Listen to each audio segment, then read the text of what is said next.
ಲೌಡಕ್ಕೆ ಬಾಲ್ಗಳೆಲ್ಲ ನೋಡ್ತಿದ್ದಾರೆ. ನಾನು YouTube channel ಮಾಡ್ತಾ ಇದ್ದೇನೆ ಆಕ್ಚುಲಿ. ಅಂದ್ರೆ ನಾನು ಈಗ ಡ್ಯಾಮಿಗೆ ಬಂದಿದ್ದೇನೆ. ಇವ ನನ್ನ ಫ್ರೆಂಡ್ ಕರಿ ದೋಸ್ತ, ಇವ ನಮ್ಮ ಬಿಲಿ ದೋಸ್ತ, ಇವ ಜಿರ್ಲೆ, ಮತ್ತೆ ಇವಾಗ ಗಿಲಿ, ಇದು ಉಂಡೆ. ನಾನೀಗ ಎಲ್ಲಿದ್ದೀನಿ ಅಂದ್ರೆ ಗಾಯ್ಸ್ ಅಪ್ಪನ ಮನೆಯಲ್ಲಿ ನೋಡಿ ಗಾಯ್ಸ್, ನಮ್ಮ ಫ್ರೆಂಡ್ ಇವನು ನೋಡಿ ಡ್ಯಾನ್ಸ್ ಆಡ್ತಾ ಇದ್ದಾನೆ. ಇವತ್ತು ಎಲ್ಲರಿಗೆ ಮೂಡ್ ಹಾಫ್ ಆಗಿ ಹುಡುಗಿಯರಿಗೆಲ್ಲ ಬ್ರೇಕಪ್ ಆಗಿದೆ, ಅದಕ್ಕೆ ಇವರೆಲ್ಲ ಡ್ಯಾನ್ಸ್ ಆಡ್ತಾರೆ ನೋಡಿ. ಸಾಯ್ಲಿಕ್ಕೆ ಬಂದಿದ್ದೇವೆ ಗಾಯ್ಸ್. ಸಾಯ್ಲಿಕ್ಕೆ ನಮ್ಗೆ ಇಷ್ಟ ಇಲ್ಲ ಗಾಯ್ಸ್. ನಾನು ಹೊಸತ್ತು ಯೂಟ್ಯೂಬ್ ಚಾನಲ್ ಓಪನ್ ಮಾಡ್ತೇನೆ ಗಾಯ್ಸ್, ಎಲ್ಲರೂ ನೋಡುವ. ಇನ್ನು ನಂದು ಇವತ್ತಿನಿಂದ ಯೂಟ್ಯೂಬ್ ಚಾನಲ್ ಓಪನ್ ಆಗ್ತದೆ. ಇವತ್ತು ನಾನು ಎಲ್ಲ ಫಾಲೋ ಮತ್ತೆ ಲೈಕ್ ಮಾಡಿ ಗಾಯ್ಸ್. ಫಾಲೋ ಅಲ್ಲ,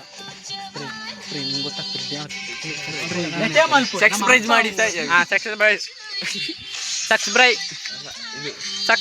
ಮಾಡಿ ಸಬ್ಸ್ಕ್ರೈಬ್ ಮಾಡಿ ಗಾಯ್ಸ್. ಸಬ್ಸ್ಕ್ರೈಬ್ ಮಾಡಿ ಸಬ್ಸ್ಕ್ರೈಬ್ ಮಾಡಿ ಗಾಯ್ಸ್. ಏನೋ ಒಂದು ಬೆಲ್ಲ ಬಟನ್ ಹಂಗಿ ಕೆಳಗಡೆ ಬೆಲ್ಲ ಗಾಯ್ಸ್. ನಮಗೆ ಇಂಗ್ಲಿಷ್ ಬರಲ್ಲ, ಕನ್ನಡದಲ್ಲಿ ಅಡ್ಜಸ್ಟ್ ಮಾಡ್ಕೊಳ್ಳಿ. ಇವತ್ತಿನಿಂದ ನಂದು ಯೂಟ್ಯೂಬ್ ಚಾನಲ್ ಓಪನ್ ಆಗ್ತದೆ. ಆದಷ್ಟು ನನ್ನ ಫ್ರೆಂಡ್ ಜೊತೆ ನಾನು ವಿಡಿಯೋ ಮಾಡಿ ಹೊರಗಡೆ ಬರ್ತೇನೆ ಗಾಯ್ಸ್. ಓಕೆ ಗಾಯ್ಸ್, ಬಾಯ್ ಎಲ್ಲರಲ್ಲ ಬಾಯ್. ನೆಕ್ಸ್ಟ್ ಟೈಮಿಗೆ ಸಿಗ್ತಾನೆ.